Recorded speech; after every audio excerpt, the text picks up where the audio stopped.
Mesdames et messieurs, merci de choisir HK6 Télévision. Vous nous regardez de partout à travers la République démocratique du Congo et même à travers le monde.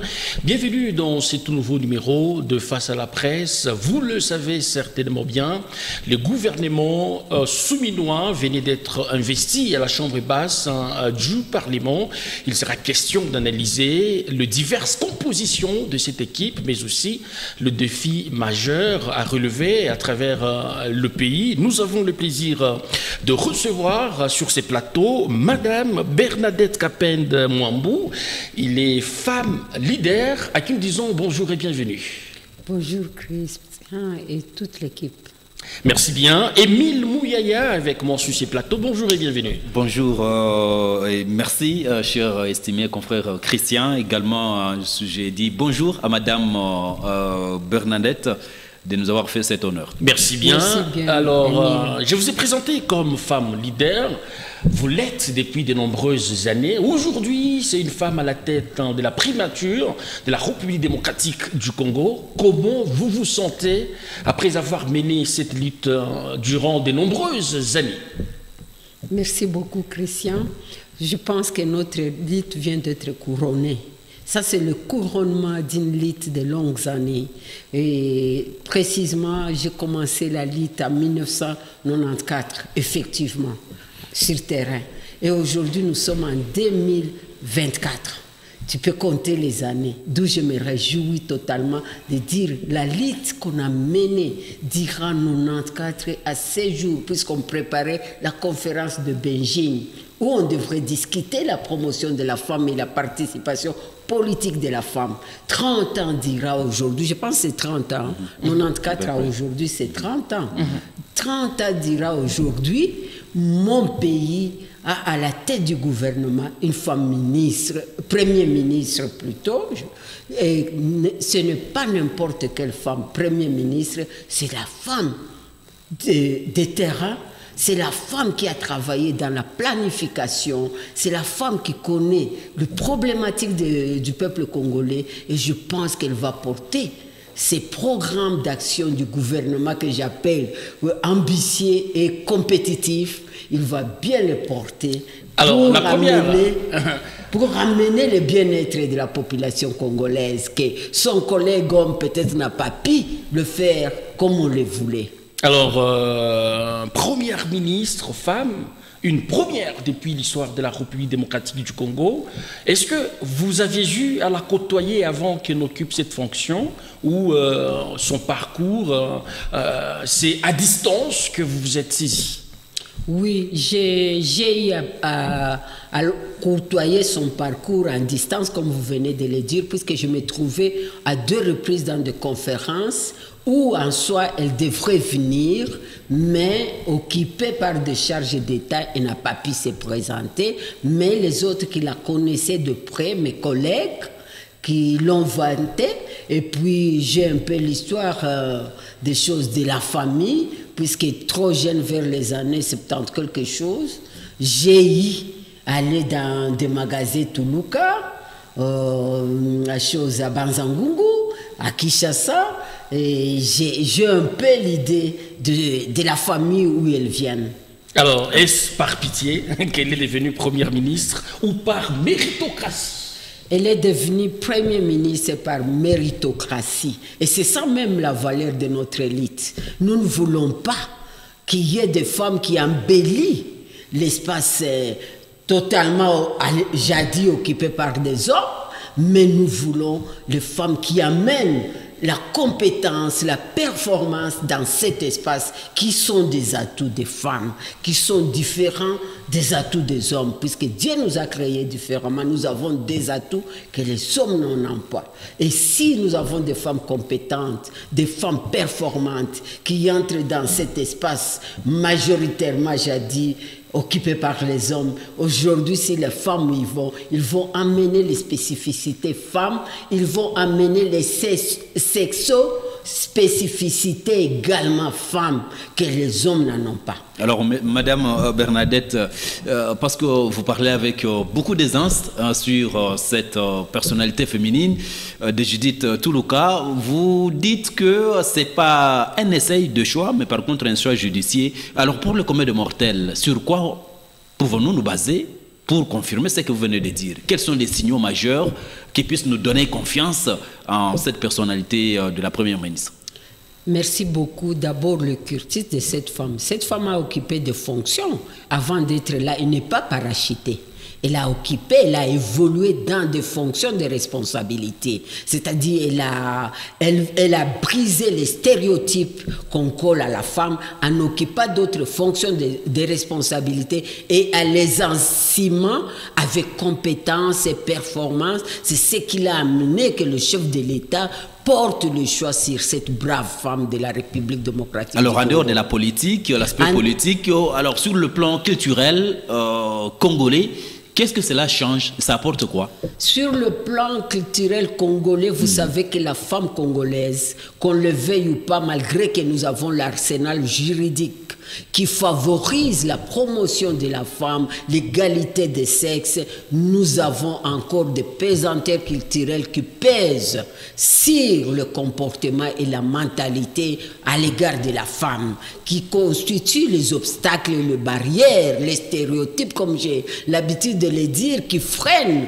la bonne épanouissement de la femme dans les instances de prise de décision, puisqu'elle se sent marginalisée, elle se sent parfois violentée par ces pesanteurs, ces stéréotypes culturels. Sur le plan culturel, cette femme va jouer un rôle très important par le fait qu'elle va briser ces barrières, puisqu'elle doit aller dans l'espace où aucune femme n'a piétiné. Comme ton collègue vient de le dire, c'est la première fois qu'une femme va piétiner cet espace. Elle doit gérer les hommes. Vous connaissez les hommes, la gestion des hommes. Je suis une gestionnaire, j'ai à gérer les hommes. Il faut, quand vous êtes compétente, l'homme vous respecte plus que même votre collègue femme. Ça, moi, je le déclare pour avoir vécu toute ma vie dans ces casquettes-là à un niveau où j'ai travaillé. Mais quand l'homme sent que la femme n'est pas compétente, il y a des luttes qui se créent automatiquement. Et ces luttes-là, c'est ce qui marginalise la femme sur le plan culturel, puisqu'il y a tous ces stéréotypes qui vont rejoindre la femme et qui vont l'affaiblir. C'est le plafond de verre qu'elle vient de briser. C'est-à-dire la décision du président de nommer une femme à la tête du gouvernement dans ces pays. Il a brisé le plafond de verre que la femme a toujours porté. Le plafond de verre, c'est quoi? Les clichés de dire que la femme ne peut pas résister, ne peut pas arriver à un niveau plus supérieur où elle commande les hommes correctement.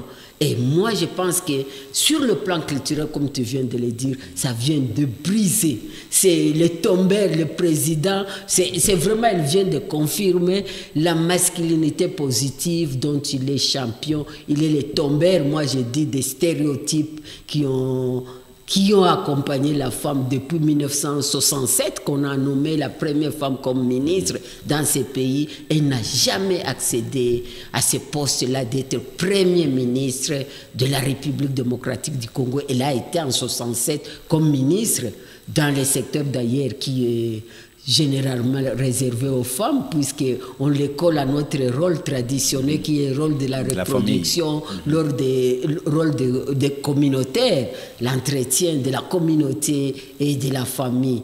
Mais aujourd'hui, elle va gérer tous les autres portefeuilles de l'État. Ça sera sur la casquette d'une femme. Et c'est une valeur incroyable pour nous, les femmes congolaises. Et ça nous donne déjà le piste de briguer la magistrature suprême dans ces pays. Alors, vous avez certainement suivi les déroulements d'investiture du gouvernement Toulouka à la Chambre basse du Parlement. Comment vous aviez trouvé le déroulement qui a abouti à l'investiture? J'étais fière. Je suis d'abord fière, comme je viens de le dire à l'introduction, de ces programmes d'action que j'appelle ambitieux et compétitifs pour la République démocratique du Congo. Et le déroulement a été aussi à la hauteur de ces programmes compétitifs. Puisque vous parlez du programme, sa gestion sera axée sur 6 piliers, parmi lesquels on retrouve les secteurs sécuritaires, la création de l'emploi, ainsi de suite. Vous pensez que c'était vraiment ça le secteur majoritaire dont les Congolais ont urgemment besoin? Oui, je pense que le secteur sécuritaire, paix, sécurité, c'est un programme très important. Et aujourd'hui, comme le gouvernement est porté par la femme, vous pouvez le permettre, je dirais, nous allons faire asseoir ces programmes qu'on appelle Femmes, paix et sécurité en République démocratique du Congo. Pourquoi? Puisque sans la sécurité, sans la paix, on ne fera pas le développement. Le développement est biaisé. Le développement est handicapé par tout ce que nous avons comme conflit armé, tout ce que nous avons comme problème autour de notre richesse, puisque nous sommes envahis par des conflits armés, c'est puisque nous sommes scandale géologique du monde, si vous voulez que je puisse me le permettre.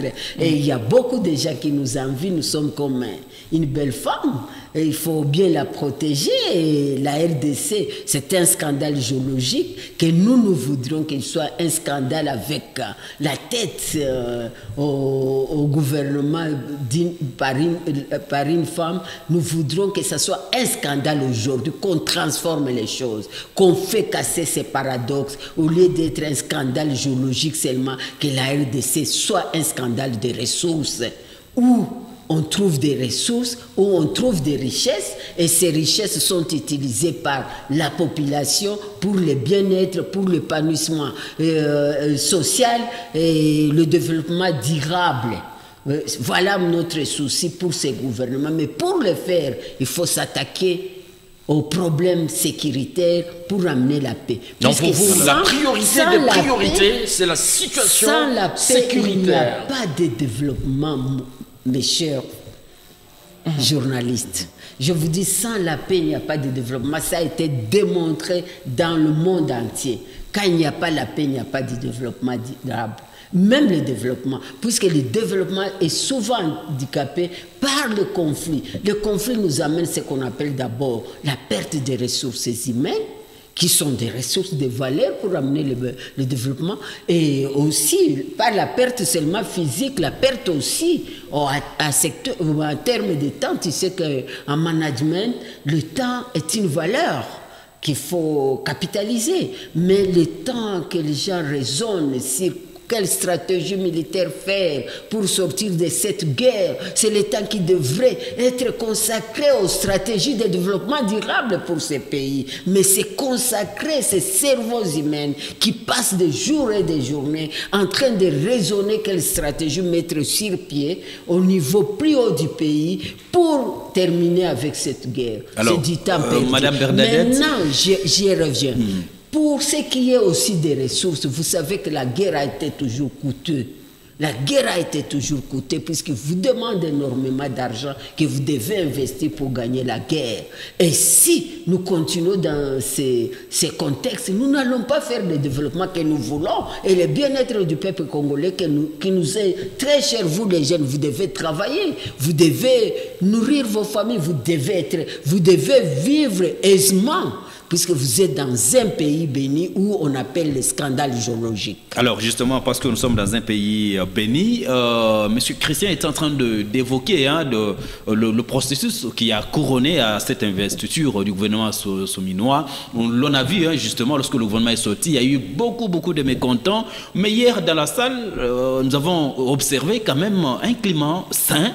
Alors, cela est dû à quoi? Sur les 405 députés qui étaient à l'hémicycle, il y a eu vraiment un calme total. Apparemment, tout le monde était d'accord. Qu'est-ce qui a mis tout le monde d'accord pour que nous obtenions cette atmosphère-là? Cette observation me rend heureuse et je vois que vous êtes de véritables communicateurs. L'observation, au moment de la sortie du gouvernement, je crois que votre collègue Christian m'a interviewé sur ça. Et je me suis attelé pour calmer l'opinion publique, pour dire ces femmes qui envahissent aujourd'hui cet espace ne sont pas prises par hasard. Ce sont des femmes compétentes, ce sont des femmes performantes et nous comptons que ça va aller, mais ce qui nous tracasse, ce qui nous fait peur, c'est la situation sécuritaire de notre pays.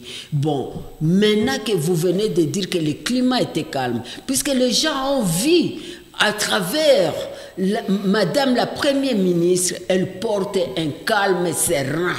Elle est sûre du travail qu'elle va mener. Et il nous appartient, nous, au peuple congolais, tous les gens qui étaient dans l'hémicycle, particulièrement les députés, de soutenir cette femme qui ne puisse pas entrer dans des combats politiciens qui ne fait pas évoluer ce pays. C'est ça l'appel que je lance, c'est calme que nous avons observé à l'hémicycle la journée d'hier. Alors justement, parce que ça puisse continuer durant tout le processus du travail que ce gouvernement va mener sur terrain. Alors, et c'est vraiment, je supplie les politiciens et particulièrement les parlementaires d'accompagner ce processus, d'accompagner cette bénédiction où ils ont pour la première fois la femme à la tête du gouvernement dans ces pays qu'on envie, dans ces pays qu'on fait souffrir par d'autres pays, pour que nous puissions arriver à faire asseoir le bonheur du peuple congolais, puisque nous le méritons. Nous, les mères qui portons pendant 9 mois les enfants,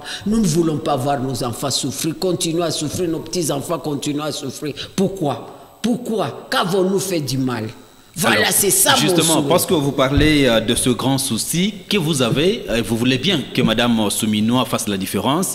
En ce qui concerne l'histoire, elle est la 29e, je dirais, première ministre, parce qu'il y a eu 28 qui sont déjà passés, elle est 29e. Mais alors, nous constatons, de par son programme, il y en a qui pensent que c'est un programme surestimé, surtout en termes du budget, près de 92 milliards de dollars estimés en cela. Vous pensez que c'est réaliste? Bon, moi, au regard du programme, je pense que vous avez parcouru. Vous voyez le secteur qu'on a touché, comme a dit votre collègue, le secteur sécuritaire a été touché et dans sa profondeur. Et puis le secteur agricole a été également touché comme secteur créateur d'emplois. Le secteur minier qui a toujours été un secteur créateur d'emplois, mais qui n'a pas créé l'emploi. Je crois, vous voyez, l'artisanat minier était fait pour institutionnaliser, pour créer une classe moyenne dans ce pays. Et cet artisanat minier n'a jamais créé une classe moyenne. Pourquoi? Puisqu'on n'a pas mis le mécanisme de protection de ces décisions politiques qui étaient d'ailleurs des décisions très louables pour la République démocratique du Congo. Ces mécanismes-là doivent être juridiques, elles doivent être institutionnelles, elles doivent être aussi financiers. Et c'est pour cela ce programme a ces budgets-là. C'est pas trop ambitieux. Ce n'est pas trop ambitieux. Ce n'est pas trop ambitieux. C'est un budget, moi je vais dire, conséquent. Il n'est pas ambitieux, il est conséquent. Mais quand il est conséquent, nous devons savoir comment l'adapter.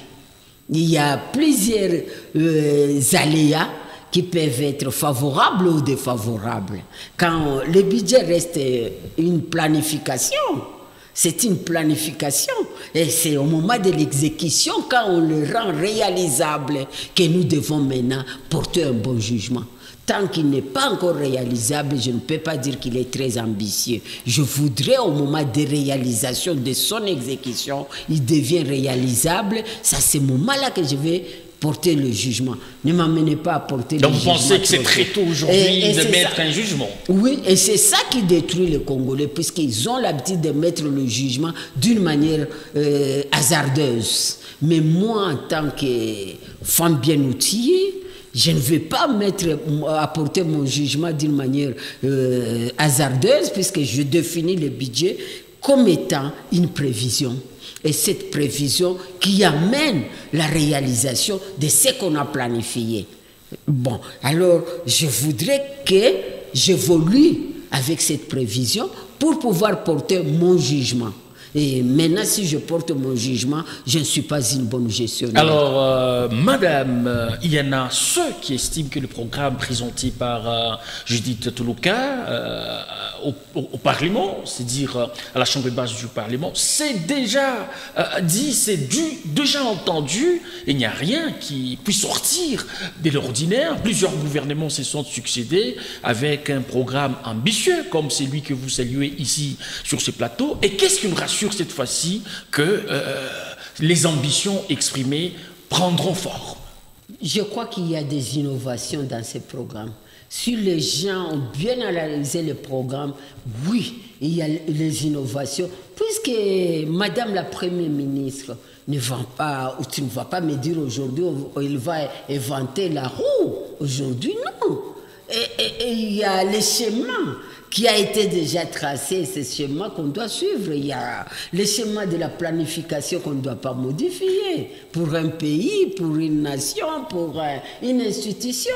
Et le schéma de la planification est là, et c'est ce schéma-là qu'il a suivi. Les gens qui parlent que c'est le même plan d'action, déjà entendu, il n'y a rien de nouveau. Ils ne connaissent pas la planification. Ces gens-là, moi, je dirais, je suis fier de le dire, ils ne connaissent pas la planification. S'ils connaissaient la planification, on commence par la planification sur quoi? Sur du néant. La planification a toujours été collée à une réalité, à un contexte donné. Et le contexte donné, c'est le contexte de la République démocratique du Congo qui n'a pas changé, qui est resté ce qu'il est. Et Mme Toulouka a trouvé ce contexte et devrait adapter son programme d'action dans ce contexte de la République démocratique du Congo. Elle ne va pas changer de contexte. Est-ce qu'elle a changé de contexte? Mais non. Moi, j'ai dit les gens, j'ai entendu ça, mais je dis, mais enfin, ils peuvent parler, mais ce sont des gens qui ne connaissent pas la planification. La planification est liée au contexte. Tu analyses le contexte et tu mets le plan. Et tu l'exécutes dans ce contexte que tu as analysé, et tu peux y apporter des modifications selon les réalités qui vont être variables sur terrain. Je pense que c'est ça que Madame a fait. Est-ce que vous ne trouvez pas qu'elle aurait peut-être ses mains liées au regard de la caricature politique RD congolaise? Non, moi je ne dis pas qu'elle a les mains liées. D'ailleurs, c'est ce que nous luttons. Nous voulons que les systèmes qui n'ont pas toujours marché, diront depuis notre indépendance en 1960 jusqu'à ces jours, ces systèmes-là tombent. Comme aujourd'hui, nous avons une innovation. Vous parlez de quel système déjà? Le système politique de la République démocratique du Congo a été toujours mitigé. On ne peut pas se voiler la face.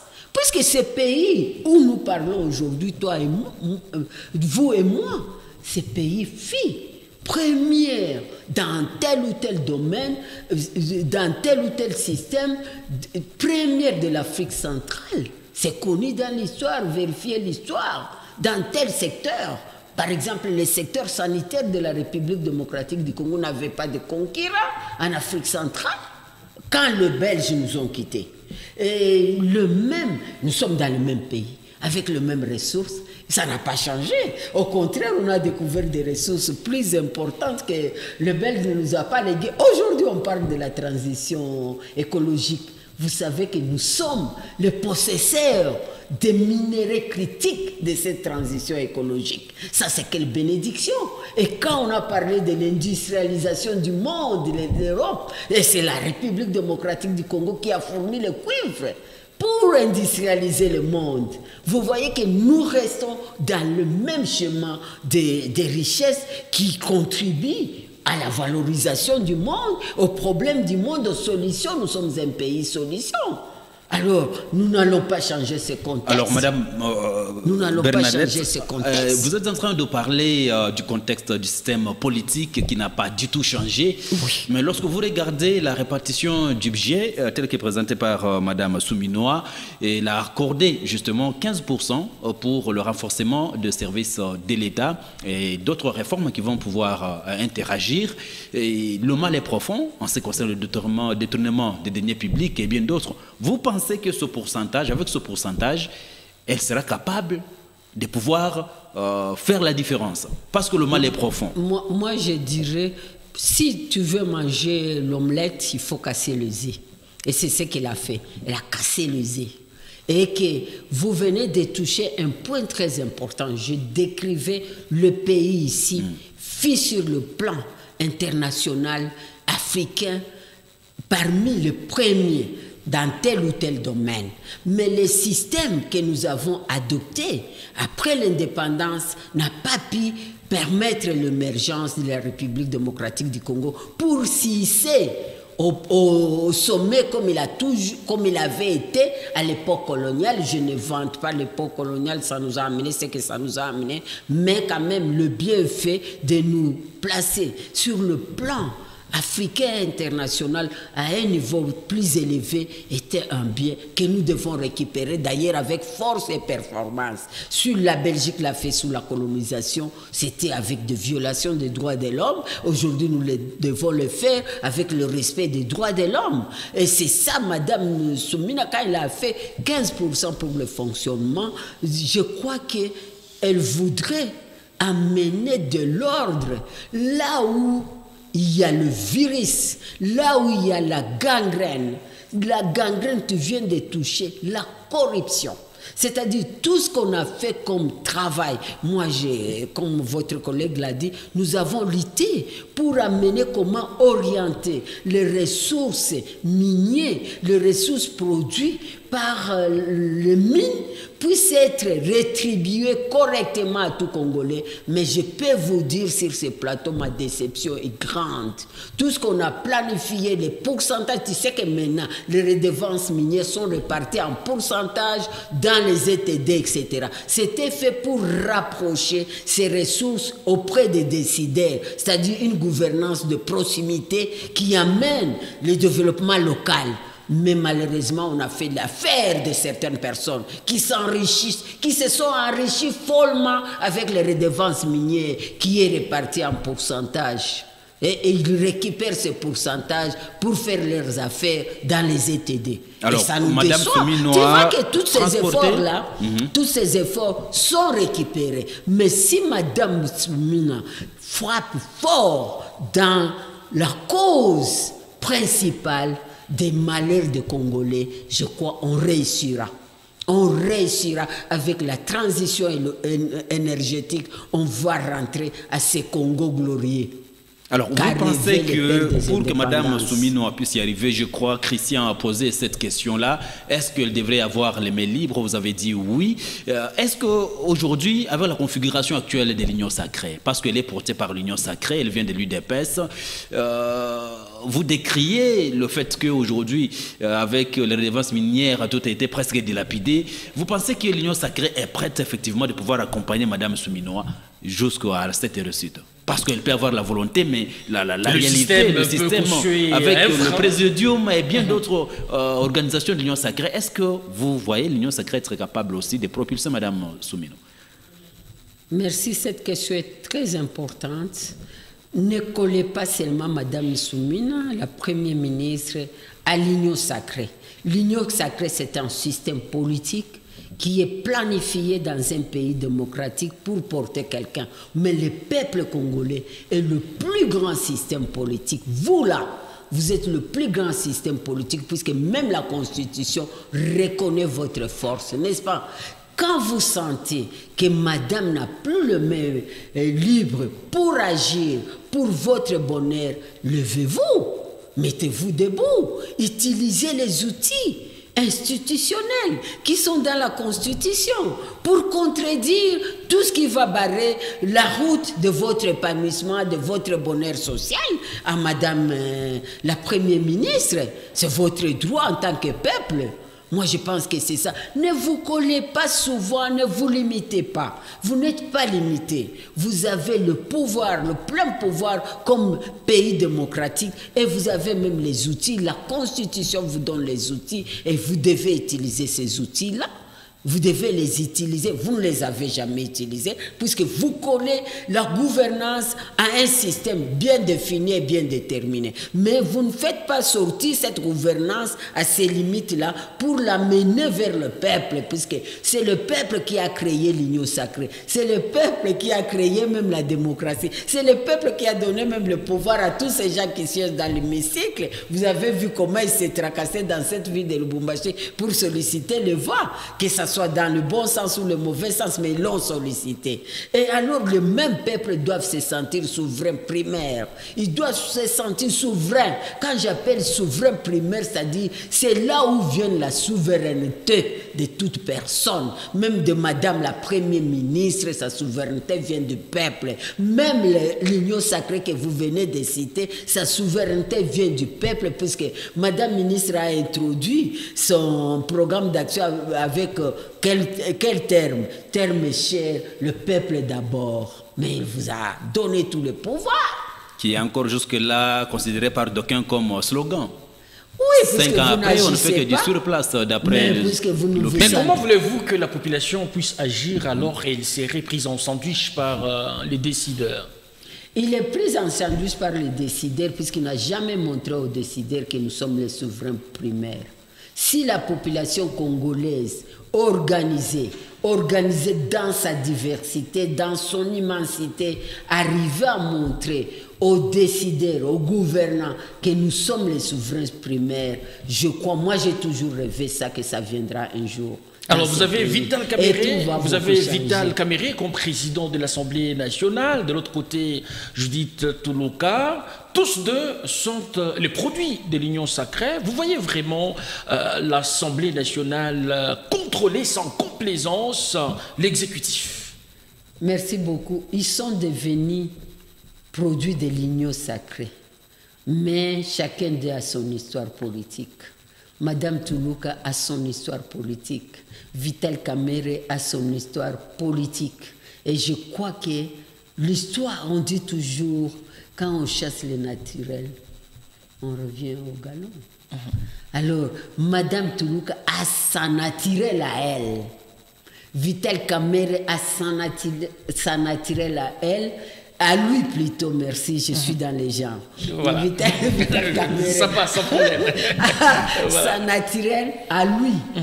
Et que quand vous le mettez ensemble, je ne pense pas que Madame Tuluka va fléchir comme n'importe qui devant le président de l'Assemblée nationale.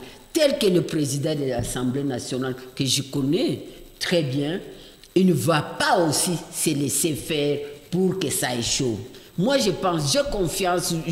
Laissez-moi, je suis souvent optimiste. Laissez-moi réfléchir comme ça et faire sortir les idées pour ramener le Congolais à changer de choses, à ne pas s'accrocher au système. Même si le système est pourri, gangréné, mais il y a toujours des remèdes que le peuple souverain peut apporter à ce système-là. C'est ce qui nous manque en RDC. Alors, moi, je pense. Madame, revenons toujours dans le même programme avec cette répartition de pourcentage quand en ce qui concerne le budget national. On a accordé, Madame Judith a accordé au développement de la RDC en ce qui concerne l'agriculture et autres 30% de son budget. Vous pensez que c'est une bonne affaire? Surtout parce que nous connaissons que nous avons une mauvaise histoire avec le truc de Bukanga Lonzo qui était tombé en débat. Est-ce qu'aujourd'hui, vous pensez que nous pouvons connaître un essor en ce qui concerne l'agriculture avec ce pourcentage donné, accordé à la production locale? Oui. Moi, je pense que cet exemple que vous venez de citer, c'est ce que vous avez dit bien avant. Il y a eu corruption. Ça, c'est une gangrène qu'il faut enlever de la tête des gestionnaires de la République démocratique du Congo. Vouloir s'enrichir, on ne va pas aux affaires d'État pour vouloir s'enrichir. On va aux affaires de l'État pour servir d'abord. Quelle sera alors la particularité? C'est les retombées de vos services qui vous donnent les valeurs et qui vous donnent la richesse. Mais n'y allez pas pour se servir, mais pour servir. C'est ça, nous devons changer vraiment la mentalité de nos dirigeants. Nous devons, nous, peuple souverain, amener nos dirigeants à changer. Les 30% là, vous avez vu comment on a présenté le programme agricole. On est revenu à notre système, la création de banques de crédit agricole. Ça, c'est très important. C'est dans notre pays. On ne peut pas faire l'agriculture sans être subventionné. On ne peut pas faire l'agriculture sans être subventionné. C'est un domaine très sensible, c'est un domaine de création d'emplois. Mais quand on le fait sans être subventionné, on s'expose à des risques et périls soi-même. Non. Alors, 15% justement accordés aux investissements pour la République du Congo, pendant que nous connaissons que nous avons encore beaucoup d'autres choses qu'il faille que l'on puisse faire. Alors, 15% ça suffit. Un grand Congo tel que nous sommes, 15% seulement accordé aux investissements, ça vous va? 15% accordé uniquement aux investissements. C'est ça, c'est une planification, comme je viens de le dire, c'est une prévision. Qui paie? On vote. Vous savez qu'en cas où un programme a bien réussi et qu'il vous amène des solutions, il y a ce qu'on dit, on peut voter les budgets exceptionnels pour appuyer ce qu'on a trouvé que ça ne peut pas nous amener à atteindre les résultats escomptés alors que nous avons déjà amorcé ces résultats et que ces résultats sont très favorables. Nous devons maintenant nous asseoir, comme vous venez de le dire, avec l'Assemblée nationale pour voir les ouvertures de voter un budget exceptionnel. Alors, il y a aussi ce qu'on appelle, on peut tailler. On paie l'Assemblée nationale, les députés et le gouvernement. Ils peuvent proposer comment tailler dans ce même budget pour appuyer un autre secteur qu'on trouve porteuse d'espoir, porteuse de solutions par rapport au programme d'action du gouvernement. Madame Judith estime que il faudrait, donc chaque année, il faudrait que l'on puisse mobiliser 18 milliards de dollars. Et du moment où nous connaissons que pour les 5 années qui viennent de se passer, le budget a atteint la barre de 16 milliards de dollars, est-ce que ce n'est pas de la vente, disons, de poudre aux yeux par rapport à la population? Non, pourquoi vous allez dire de poudre aux yeux par rapport à la population? Vous savez que moi, je pense que ces pays ici, bien organisés, et tous ces secteurs générateurs de revenus de la République démocratique du Congo, bien structurés, bien contrôlés, et les douanes, tout ce qui nous amène de l'argent, bien mis en place. Mais je vous jure que nous dépasserons ce que Madame Judith a planifié comme prévision. Nous pouvons les dépasser.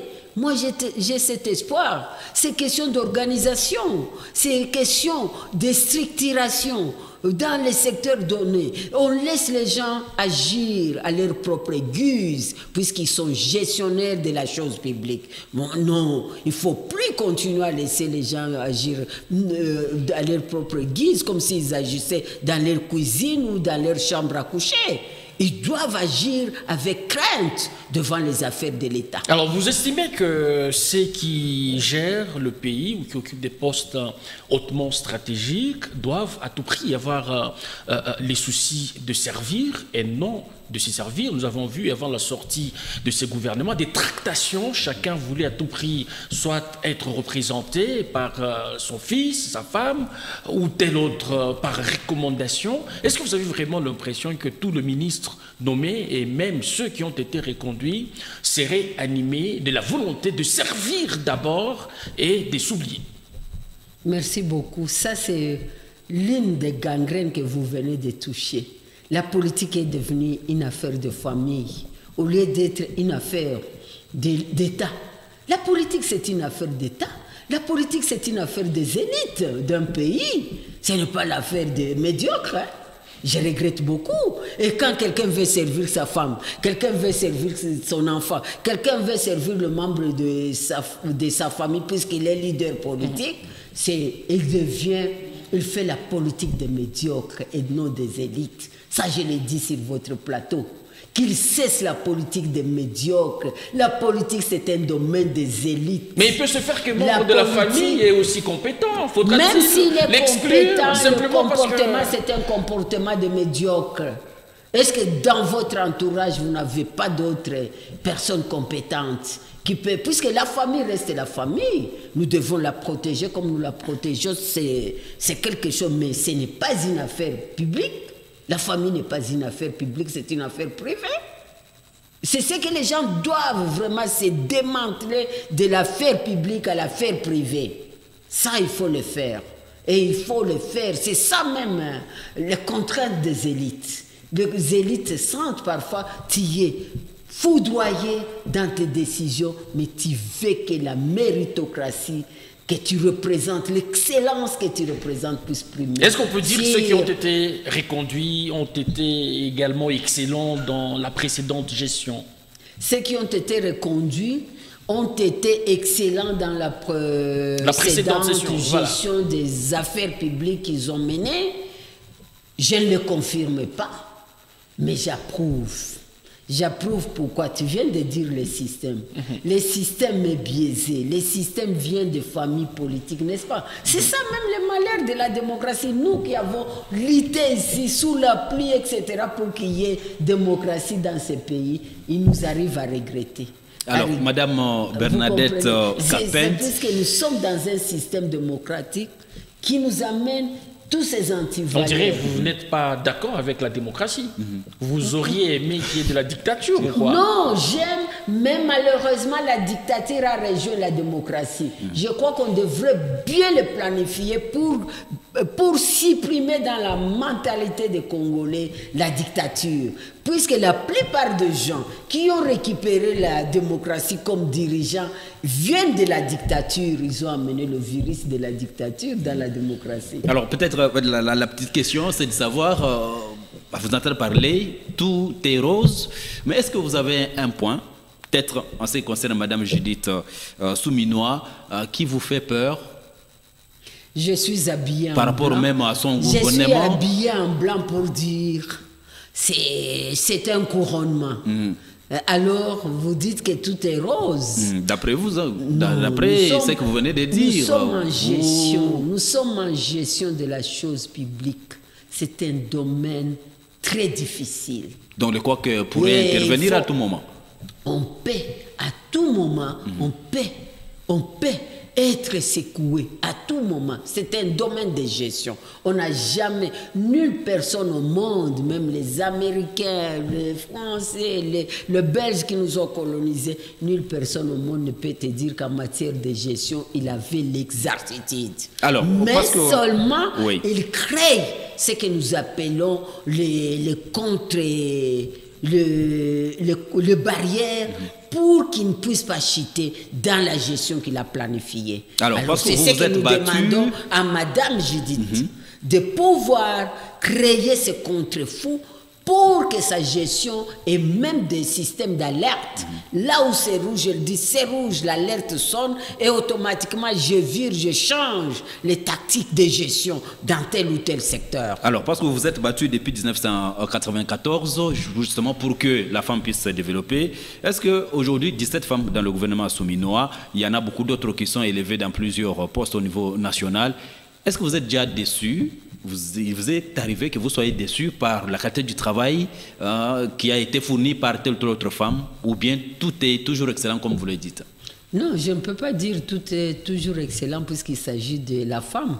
Là, je tombe dans la subjectivité. La subjectivité, les cultes de personnalité que je n'aime pas. Moi, j'aime l'excellence. J'aime la méritocratie.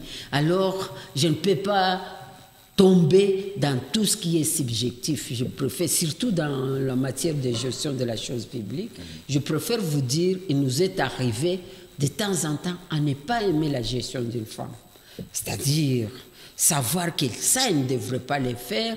Pourquoi? Puisque ça va nous handicaper cette lutte que nous avons menée autant d'années. Alors, nous n'avons malheureusement plus le temps. Peut-être une toute petite et dernière question. Est-ce que vous attendez aussi à être recommandée quelque part en tant que femme leader pour vous couronner de cette lutte menée sur le terrain? Merci beaucoup. Ma lutte, vous l'avez déjà couronnée. Quand vous me ciblez comme une femme leader, une femme qui a porté cette lutte de l'égalité des sexes, c'est déjà un couronnement. Vous attendiez à être un jour ministre aussi? Quand l'opinion vous fait confiance, vous savez que c'est le plus grand couronnement, n'est-ce pas? Tout ce que j'ai parlé ici, vous avez voulu montrer si Madame la Première ministre, l'opinion l'a couronnée, l'opinion l'a porté confiance. Vous l'avez démontré dans l'hémicycle et c'est ça, moi, je porte le couronnement déjà de la population, de l'opinion. Mais vous attendez quand même publique, être un jour aussi ministre, comme Judith Toulouka. C'est l'espoir. C'est l'espoir de tout le monde. J'ai géré. Je ne sais pas l'aboutissement s'il y aura d'autres portes qui vont s'ouvrir après la gestion énorme que j'ai faite dans les entreprises. Madame Bernadette Kapend Mwambou, je rappelle que vous êtes une femme leader. Merci de nous faire honneur d'être là.